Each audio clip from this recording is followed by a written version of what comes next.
Hello everyone, আশা করি যে যেখানে আছেন সব অনেক ভালো আছেন। এই তো বাপের বাড়ি থেকে চলে আসার দিন, আসলে অনেক দিন আগেই চলে আসছি, ভিডিওটা শেয়ার করা হয়নি। তো এই তো মধুখালী থেকে ফরিদপুরে এসে এখানে দাঁড়ায় গোল্ডেন লাইন। তো আমার ছেলে আবার একটু ওয়াশরুমে যাবে, ওয়াশরুম থেকে গিয়েছে, তাই আমি আবার এখানে দাঁড়িয়ে অনেক সুন্দর ফুল ফুটেছে। গাঁদা ফুলগুলো দেখতে কিন্তু অনেক সুন্দর লাগছিল। আমার ছেলেকে বললাম, বাবা এখানে একটু দাঁড়াও, তো ও তো কিছুতেই দাঁড়াবে না। তো এখানে একটু ঘুরে এই যে আমার ছেলে আবার এই আমড়া মাখাটা খেতে অনেক পছন্দ করে। তো আমি আর আমার ছেলে 2 প্যাকেট আমড়া মাখা সকালে কিনে নিয়ে এসে আর কি খাচ্ছি। আর যেদিন বাড়িতে আসছে ওই দিন প্রচণ্ড ঠান্ডা ছিল, শীত ছিল। তো দুপুরে তো খাওয়া দাওয়া করেছি, পরে রাত্রে আবার গরম গরম ভাত রান্না করেছিলাম, আলু আর সিম ভর্তা দিয়েছিলাম আর ডিম সেদ্ধ। এই খাবারটা এত মজা লাগছে খাইতে। তো পরের দিন থেকে আমার ছেলের এই যে স্কুল ছিল, তো ওকে এই যে স্কুলে নিয়ে এসে দিয়ে এখানে বসেছিলাম। তো এই স্কুলটা এত সুন্দর করে সাজিয়েছে ওদেরকে ওয়েলকাম জানানোর জন্য। আর এখানে যে আমার ছেলে 16 ডিসেম্বরের ছবি এঁকেছিল, সেই ছবিগুলো ছিল, আরও অনেকে এঁকেছে, সেই সব ছবি ছিল, সেগুলো একটু ভিডিও করলাম। আর এখানে দেখেন সব গার্ডিয়ানরা, আসলে প্রথম বছরের প্রথম দিনের প্রথম স্কুল তো এখন তো বেশিক্ষণ হয় না ক্লাস, ঘন্টা 2 আর কি হয়, এর জন্য বসে থেকে নিয়ে আসা হয়। আর এটা হচ্ছে পরের দিন সকালে আমার ছেলে যে খিচুড়ি খেতে চেয়েছে, খিচুড়ি খেয়ে তারপরে সে স্কুলে যাবে আর কি। বলেছে আমার জন্য খিচুড়ি রান্না করবা, আলু ভাজা করে দেবা, ডিম ভাজি করে দেবা।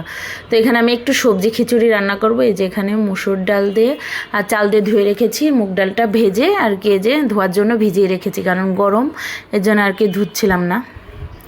তো আরও এখানে কিছু সবজি আর কি আমি হালকা করে একটু তেলে ভেজে নিলাম, কোনো লবণও দিইনি, হলুদও দিইনি। আর এখানে পেঁয়াজ, রসুন, মরিচ কেটে নিয়েছি। তো এই হচ্ছে আর কি সবজি খিচুড়িটা রান্না করব বলে সব কিছু রেডি করে, এখানে একটু কুমড়ো, গাজর, আলু আর ফুলকপি যা যা ছিল ঘরে তাই একটু একটু করে দিয়ে আর কি খিচুড়িটা রান্না করব। আমার হাজব্যান্ড আবার বেশি একটাই সবজি দেওয়া খিচুড়ি খেতে সে পছন্দ করে না, তারপরেও মাঝে সাঝে রান্না করি। তাই তো সবজিটা ভেজে উঠিয়ে এখানে ওই তেলে তার একটু তেল দিয়ে 5 ফোড়ন, শুকনো মরিচ আর কিছু গরম মশলা ফোড়ন দিয়েছি, দিয়ে পরে এখানে যে পেঁয়াজ মরিচ কেটে নিয়েছি, একটু রসুন কুচিয়ে নিয়েছি, সেটা দিয়ে দিলাম। যেহেতু সকালের খাবার তো তাই বেশি আর কি মশলা জাতীয়, কারণ বাটা সবই ছিল ফ্রিজে, কিন্তু কিছু দিইনি, এমনি নর্মালভাবেই একটু রান্না করেছি। কিন্তু খেতে কিন্তু অসম্ভব মজা হয়েছিল, আমার ছেলে তো খেয়ে অনেক খুশি হয়েছে। তাই তো এখন পেঁয়াজ রসুনগুলো সুন্দর করে আর কি একটু ভেজে পরে চালটা দিয়ে দিলাম। চালটা দিয়ে এখানে পরিমাণ মতন হলুদ, লবণ আর একটু মশলা আর কি ভাজা জিরে গুঁড়ো দিয়েছি, ধনিয়া গুঁড়ো দিয়েছি, দিয়ে আর কি এই তো চালটা বেশ ভালো করে ভেজে নেব। ভেজে আমি পাশে কিন্তু গরম জলও বসিয়ে রেখেছি, পরিমাণ মতন ঝোল দিয়ে জলটা দেওয়ার পরে একটু ফুটে গেলে সবজিটা দিয়ে দেবো। যেহেতু সবজিটা বেশ ভালো করে ভেজে নিয়েছি, সিদ্ধ হইতে বেশি সময় লাগবে না।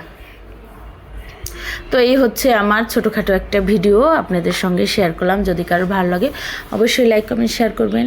যারা আমার ফেসবুক পেজ থেকে দেখছেন তারাও সেই পেজটা ফলো করে দেবেন, আর যারা আমার ইউটিউব চ্যানেল থেকে দেখছেন তারাও সেই চ্যানেলটা সাবস্ক্রাইব করে দেবেন। সবাই ভালো থাকবেন।